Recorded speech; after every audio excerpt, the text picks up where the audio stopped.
ada, makan. Nggak ada, jangan berantem. Amin. Jangan gara-gara nasi kotak jadi ribut.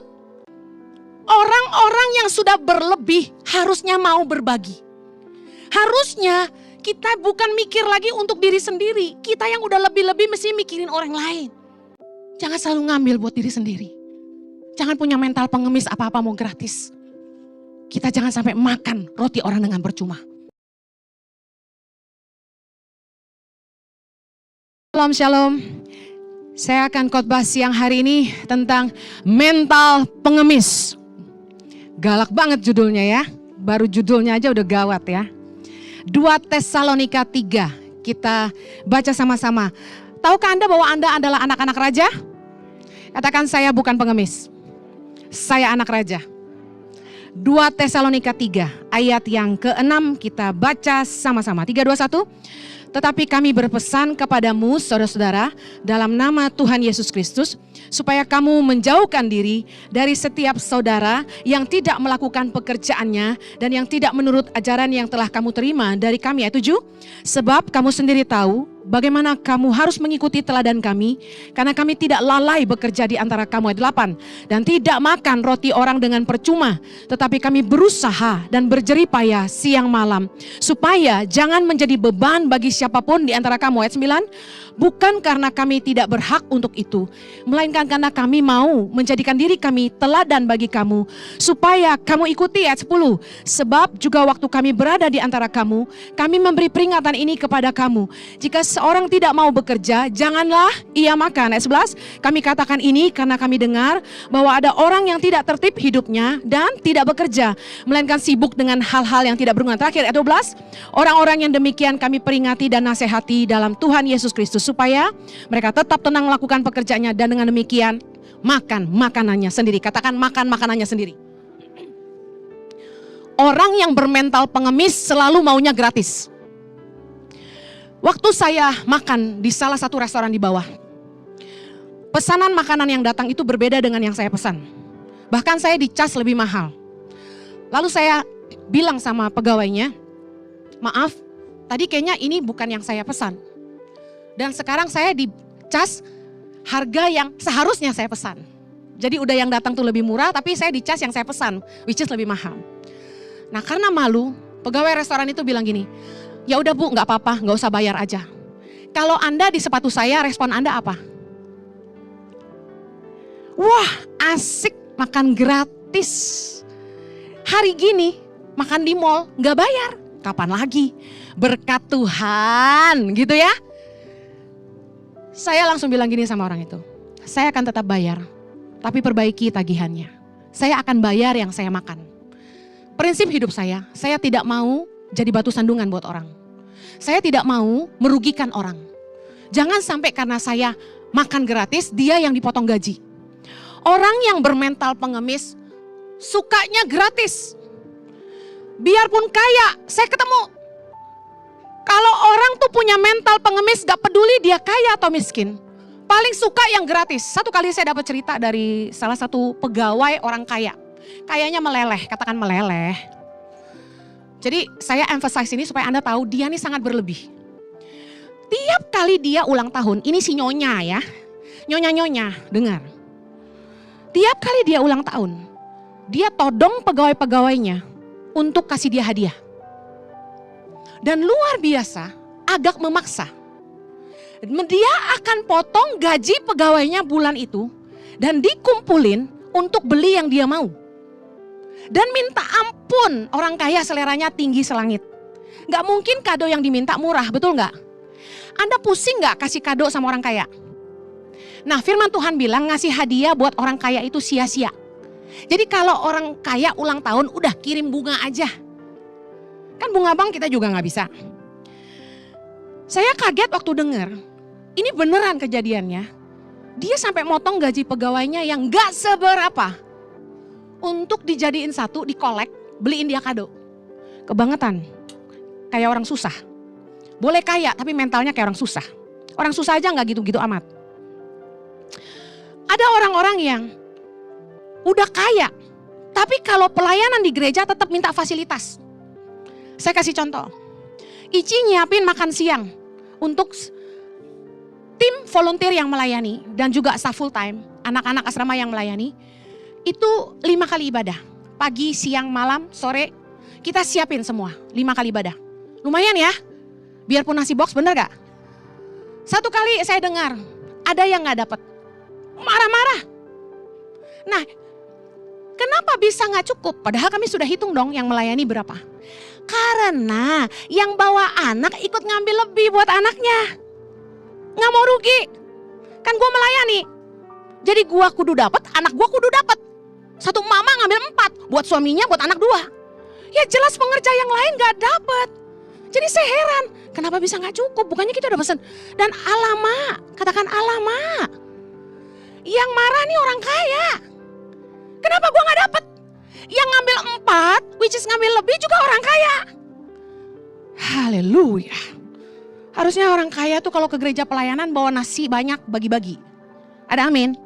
Ada yang gitu ada. Imamat 25 ayat 14. Yuk anak Tuhan belajar jadi saksi. Imamat 25 ayat 14. Kita baca sama-sama. 3, 2, 1. Apabila kamu menjual sesuatu kepada sesamamu atau membeli daripadanya, janganlah kamu merugikan satu sama lain. Katakan, kalau aku menjual, ulangin dong. Kalau aku menjual dan kalau aku membeli, nggak boleh saling merugikan orang lain. Jadi kalau kita jualan kita juga nggak mau rugi kan? Kalau kita beli juga kita nggak mau rugi kan? Betul nggak? Jangan ngerugiin orang lain.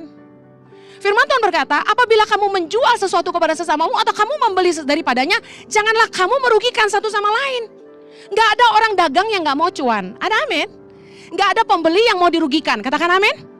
Sebenarnya firman Tuhan tuh luar biasa kalau kita hidupi. Kenyataannya banyak pengusaha yang mengeluh begini. Paling malas bisnis sama orang Kristen.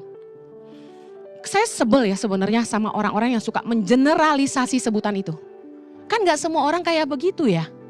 Tapi kenyataannya, Anda mengerti maksud saya.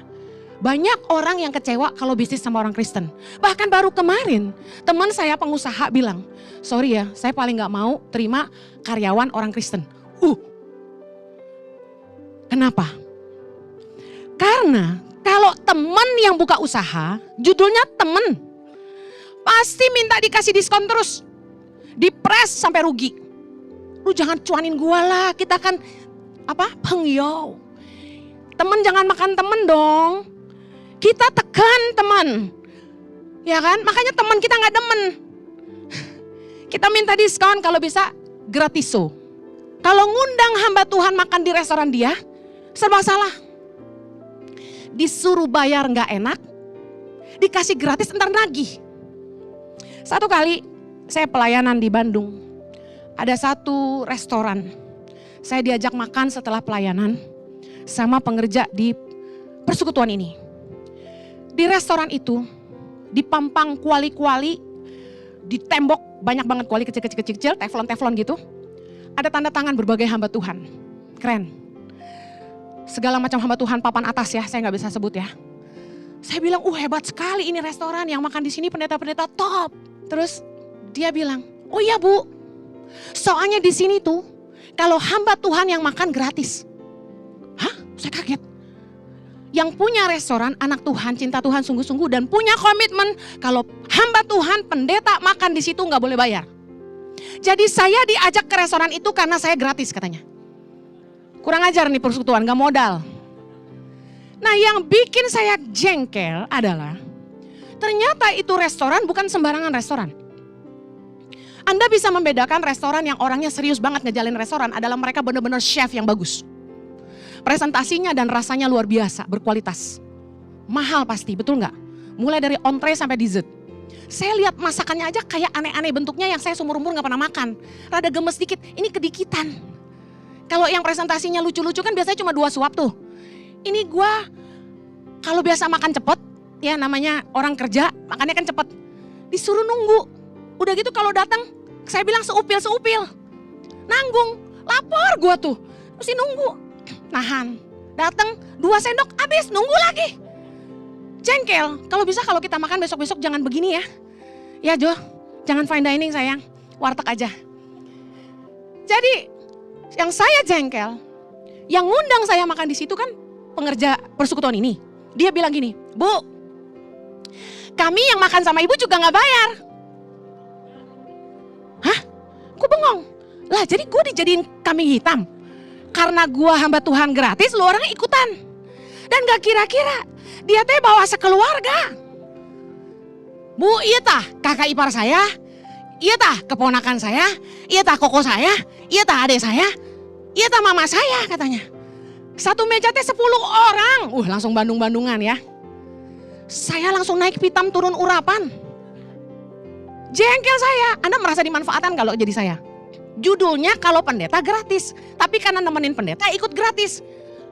Lah satu orang tuh bayar berapa bayangin. Marah saya. Ternyata saya dengar itu restoran sekarang bangkrut. Makanya orang Kristen mah harus cerdik seperti ular. Meskipun tulus seperti merpati. Tanya dulu kartu kependetaannya dan dilimit valid for 1 person only. Enggak lah, saya gak suka jadi pendeta yang mental gratis. Makanya saya kalau makan di mana saya bayar. Biarpun dibilang gak boleh bayar saya berantem. Saya kasih duitnya. Pernah satu kali saya ke salon di Semarang. Pokoknya Bu Heni kalau ke Semarang kudu datang ke salon saya. Blow rambut sebelum khotbah. Siap kata saya. Saya demen ke situ kenapa? Dipijit dulu. Begitu dibilang enggak usah bayar, enggak bisa. Bayar, enggak bisa dia bilang. Wah dia juga galak. Kalau kamu enggak bolehin saya bayar, duitnya saya bagi-bagi ke karyawan kamu. Dia bilang silakan. Udah, saya ngitung. Oke, kalau gua cuci rambut, ngeblow, kerimbat, kira-kira berapa? Ya udah, gua keluarin. Kasih goban. Ceria semua. Jadi saksi di tengah-tengah mereka semua. Memang sepah ya. Well, 2 Tesalonika 3 tadi kita baca. Ayat 8, tidak makan roti orang dengan percuma. Gak boleh kita tuh anak-anak kerajaan sorga. Yang namanya anak raja gak boleh punya mental pengemis. Bapak kita kaya jangan malu-maluin Tuhan. Amin. Orang kalau punya nilai kerajaan sorga gak akan mau memanfaatkan orang. Jangan punya mental aji mumpung. Mungkin ada pelayan-pelayan Tuhan yang pernah berpikir begini. Lah, kita pelayanan kan gak dibayar. Ya udah selayaknya gereja tuh menyediakan yang kita butuhkan. Dan yang kaya pendetanya yang kerja kita. Saya kasih tahu. 2 Tesalonika 3 ayat 9. Rasul Paulus berkata, bukan karena kami tidak berhak untuk itu. Jadi bukannya Rasul Paulus itu gak berhak ngambil jatah. Melainkan karena kami mau menjadikan diri kami teladan bagi kamu supaya kamu ikuti. Kalau ada makan, nggak ada jangan berantem. Amin. Jangan gara-gara nasi kotak jadi ribut. Orang-orang yang sudah berlebih harusnya mau berbagi. Harusnya kita bukan mikir lagi untuk diri sendiri. Kita yang udah lebih-lebih mesti mikirin orang lain. Saya mau buka kenyataan-kenyataan ya. Maaf ya baru belajar jadi gembala. Gak apa-apa ya. Saya mau jemaat bertumbuh dan kita sama-sama di ulang tahun yang kedua naik level. Kalau gereja bikin retret atau seminar, jemaat mintanya gratis. Terbukti berapa kali bikin seminar. Kalau bayar biar 25.000 dikit yang mau bayar. Nunggu pengumuman gini, ya udah sekarang gratis. Brrr. Terus kalau bikin seminar di gereja, nggak boleh mahal, Bo. Kalau bisa subsidi semua. Sampai gereja nombok. Kenapa? Padahal narasumber-narasumber yang kita undang di gereja untuk mendidik jemaat di seminar-seminar level up maupun retret bukan pembicara ecek-ecek. Pembicara yang kita undang itu berkualitas semua dan bayarannya nggak murah. Anda tahu kita serius banget pengen nabur buat hidup jemaat supaya jemaat menang dalam keuangan. Jadi saksi di dunia kerja, jadi berkat di rumah. Makanya marriage and parenting terus kita ajarkan. Tapi mental orang Kristen judulnya kalau gereja yang bikin murah atau gratiso. Giliran anakmu mau nonton konser Korea kamu bayar mahal tuh. Curcol. Lanjut. Giliran gereja yang punya sekolah, jemaat daftar minta diskon semua. Gak ada satu yang mau bayar full atau berkati lebih. Semua datang ke saya minta free. Bayangin, saya pusing. Ujung-ujungnya gue bilang gini ke Tangan Pengharapan, udah jangan buka sekolah buat umum lagi dah, udah fokus aja sama anak-anak Tangan Pengharapan. Gara-gara kita buka buat umum, nambahin beban yayasan. Saya itu buka sekolah itu, nerima murid luar supaya subsidi silang.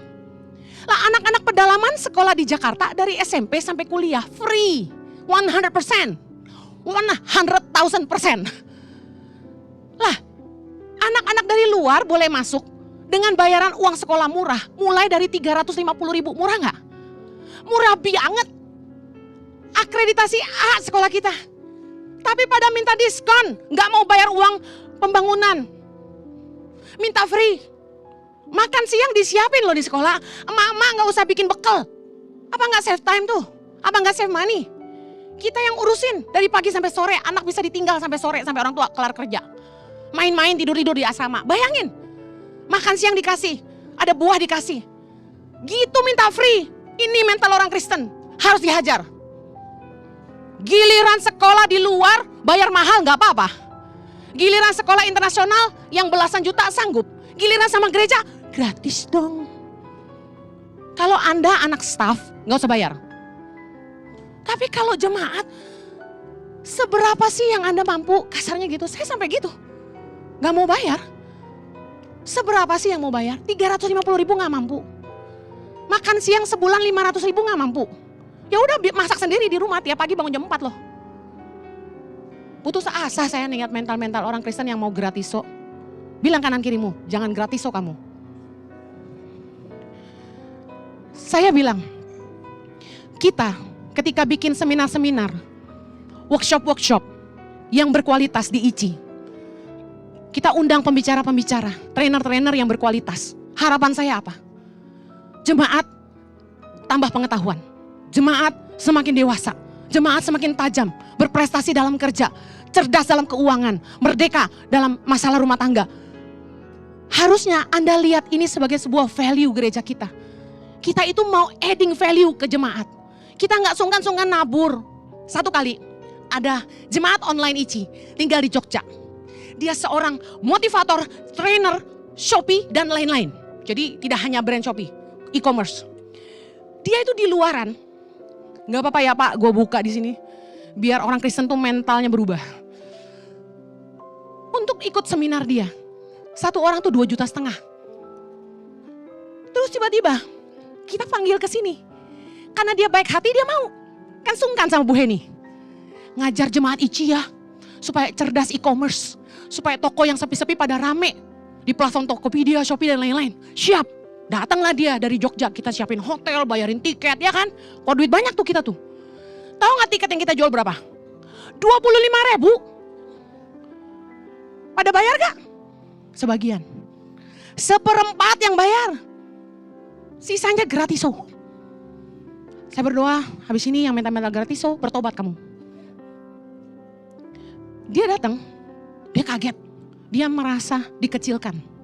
Maaf ya. Ini orang terlalu baik. Dia gak marah. Cuma dia ngomong sama saya, Ci, kalian gak percaya tah? Kalau aku tuh jualan 2,5 juta tetap ada yang mau beli. Tetap ada yang mau ikut seminarnya, kamu gak percaya tah? Saya sampai minta maaf sama dia. Tahu gak apa yang dia lakukan? Dia promo di IG dia sendiri. Pelatihan digital marketing bersama bla bla bla namanya dia. Lalu dia jual di platform dia. Diadakannya di gereja ICI. Tebak, ada yang bayar gak? Bayar semua. Emang dasar gereja gak boleh. Harus suruh orang luar yang bikin. Kalau udah gereja yang bikin, pasti mintanya gratis atau subsidi. Nombok kita. Nah, Imamat 25:14 tadi bilang, apabila kamu menjual sesuatu kepada sesamamu atau membeli daripadanya, janganlah kamu merugikan satu sama lain. Jadi orang Kristen itu gak boleh punya mental pengemis, apa-apa maunya gratis. Jujur, saya jadi gembala, ngerasain. Gak banyak yang murah hati. 1%. Suatu kali, saya makan bakmi di sebuah restoran, sekali lagi di Bandung. Waktu bayar, saya selalu berusaha traktir semua. Saya di kasir, ibu yang punya restoran bilang gini, Ibu Heni ya? Udah biasa saya, jadi saya bilang iya. Saya sering banget nonton khotbah ibu di YouTube.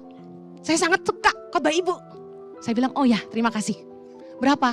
Dia bilang segini. Gue sempat mikir, hah mahal banget. Cuma ya udahlah, saya bayar. Terus saya bawa notanya ke meja, saya masukin dompet. Sebelum saya masukin dompet, Saya sempat taruh di meja supaya ambil dompet dulu. Tiba-tiba teman di sebelah lihat. Ah, mahal amat bakminya. Tebak, hampir 2 juta. Bakmi apaan tuh? Gua gak mau rusak brand orang. Tapi gua sih gak akan makan situ lagi. Kita sampai berhitung badan, bener gak? Berapa orang kita nih? Katakan 1 goban juga kita masih gak habis pikir itu buat apa tuh, mahal banget. Tak gue bisikin ya. Cuma makan bakmi pangsit. Ada yang pesan orange juice gitu, ada. Tapi semahal-mahalnya bakmi gitu loh, 2 juta.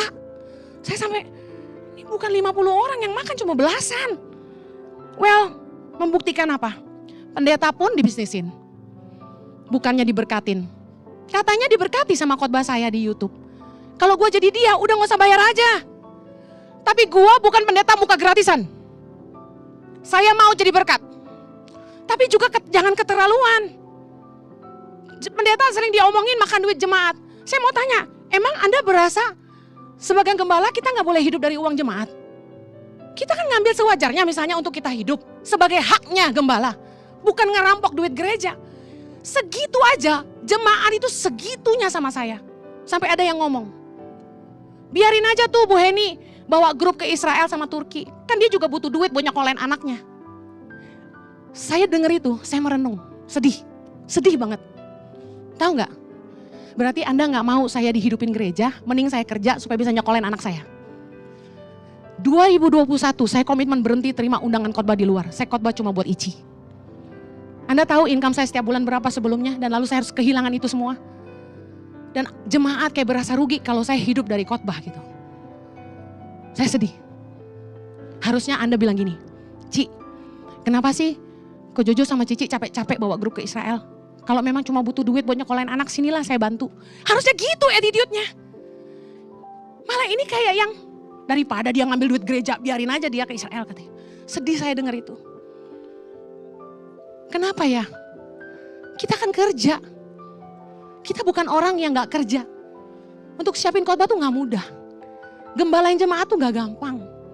Sampai malam-malam urusin jemaat. Gak ada libur buat kita. Saya aja udah hilang suara berapa kali.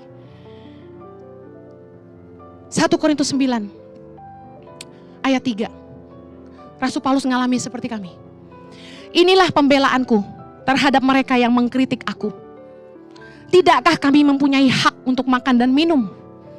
Tidakkah kami mempunyai hak untuk membawa seorang istri Kristen dalam perjalanan kami? Seperti yang dilakukan rasul-rasul lain dan saudara Tuhan dan Kefas. Ayat 7. Siapakah yang pernah turut dalam peperangan atas biayanya sendiri? Ada orang mau pergi perang suruh bayar? Siapakah yang menanami kebun anggur dan tidak memakan buahnya? Atau siapakah yang menggembalakan kawanan domba dan yang tidak minum susu domba itu? Ayat 11. Jadi, jika kami telah menaburkan benih rohani bagi kamu, berlebih-lebihankah kalau kami menuai hasil duniawi daripada kamu? Ayat 13, tidak tahukah kamu bahwa mereka yang melayani dalam tempat kudus mendapat penghidupannya dari tempat kudus itu? Dan bahwa mereka yang melayani mezbah mendapat bagian mereka dari mezbah itu. Demikian pula Tuhan telah menetapkan bahwa mereka yang memberitakan Injil harus hidup dari pemberitaan Injil itu. Galatia 6 ayat 6. Dan baiklah dia yang menerima pengajaran dalam firman, membagi segala sesuatu yang ada padanya dengan orang yang memberikan pengajaran itu. Saya mau tutup dengan kesaksian ini. Saya kenapa berusaha tetap hidup selalu sederhana? Supaya saya jangan jadi batu sandungan. Saya gak mau dicap pendeta mata duitan. Makanya saya gak pernah ngomong soal duit di gereja. Anda tahu kan? Saya sedih satu kali, saya posting foto di sosial media. Suami saya pakai jaket Burberry made in Turkey. Anda paham kan maksudnya? Di komen begini, branded. Kenapa sih? Orang Kristen maunya dilayani tapi mental gratis, gak mau memberkati. Saya sedih dengan mentalitas orang Kristen yang seperti ini. Saya tahu banyak jemaat yang mengecam pendeta-pendeta yang hidup bermewah-mewah. Tapi buka mata Anda, lihat gembala Anda. Kami tidak seperti itu. Saya percaya orang yang komen itu bukan jemaat ICI. Saya yakin. Saya yakin jemaat ICI baik. Punya mental untuk memberkati. Apa inti dari kesaksian saya ini? Anda sudah diberkati secara duniawi oleh Tuhan. Milikilah mental ketika masuk ke dalam dunia pelayanan, Anda hadir untuk memberkati. Anda dilayani, harusnya mental Anda memberkati. Jangan ribut soal makanan. Dan yang saya sedih gini, saya dikerjain berkali-kali sama pengusaha. Judulnya pelayanan, judulnya membantu pelayanan Tangan Pengharapan. Bangun asrama, bangun sekolah. Tapi tetap saya dikerjain. Saya sedih. Anda sudah dapat cuan banyak di luar, jangan cuanin lagi lah pekerjaan Tuhan, apalagi nolong orang miskin. Bukan gak boleh untung, tapi kira-kira gitu loh. Saya pegang prinsip gak mau orang rugi. Makanya saya bilang, apa yang harus dibayar, harus dibayar. Saya suka tegur suami saya. Kalau kamu nego sama orang, kalau kamu minta diskon, kira-kira jangan sampai ngerugiin orang. Karena saya paling takut gini, dia kasih murah, kualitasnya diturunin. Lebih baik yang sewajarnya, berapa maksimal dia bisa kasih. Saya mau kasih kesaksian, ada seorang pengusaha, pengerja di gereja ICI, salah satu leader kami. Dia cengli banget. Dia open sama saya. Ci, untungnya 40%. Kita bagi 2. Karena Cici kasih saya proyek Tangan Pengharapan, 20% saya balikin ke Tangan Pengharapan. 20% buat saya. Saya senang yang kayak gini. Tetap dia harus untung karena dia harus gaji pegawai. Tetap harus untung karena dia butuh hidup, ngerti ya? Mau kerja proyek gereja, mau proyek yayasan, Anda harus untung. Tapi miliki hati begini, aku datang untuk memberkati. Kalau sama orang bisa untung 40%, kalau sama gereja kira-kira lah gitu. Paham ya? Well, yuk miliki mental giver bukan taker. Miliki mental anak raja bukan pengemis. Apa yang harus kita bayar, kita bayar. Saya juga gak minta gratis. Anda gak boleh rugi. Tapi jangan makan roti orang dengan percuma. Berani berkati lebih. Kalau Anda tahu ada jemaat yang gak mampu mau ikut seminar, Anda bayarin. Bukan malah Anda sendiri minta gratis gitu kan. Saya tutup gini, kalau saya mau belajar, buat saya itu sebuah keuntungan buat saya. Karena meningkatkan my personal growth, memperbesar kapasitas saya. Waktu saya belajar dari orang lain, saya layak menghargai profesionalisme dia, saya akan bayar dia, paham ya. Saya gak akan ngerugiin dia. Karena itu adding value ke saya. Tapi leader-leader yang pengusaha-pengusaha ikut seminar aja minta gereja yang bayarin, bayangin. Pengusaha mau ikut seminar, gereja suruh bayar. Alasannya kan nanti kita pakai ini buat pelayanan di ICI. Kalau Anda sekolah, Anda belajar, ikut seminar, itu tuh adding value for yourself. Anda nambah pengetahuan Anda sendiri, keuntungan di pihak Anda. Anda gak cuma pelayanan di ICI, Anda pakai itu keluar, kepake semua, betul? Miliki mental memberkati, jangan jadi beban, jangan jadi batu sandungan. Bertahun-tahun saya pelayanan Tangan Pengharapan, saya gak pernah minta gaji. Karena buat saya begini, Tuhan udah berkati saya lewat saya khotbah. Saya apa yang saya bisa kasih buat Tuhan. Jangan selalu ngambil buat diri sendiri. Jangan punya mental pengemis apa-apa mau gratis. Kita jangan sampai makan roti orang dengan percuma. Saya mau jemaat berubah. Amen. Berhenti punya paradigma. Ngapain gue pelayanan memperkaya dia? Hey, no. No. Ada gak ada gereja onsite, Tuhan akan pelihara saya. Anda yang akan kehilangan kesempatan diberkati itu.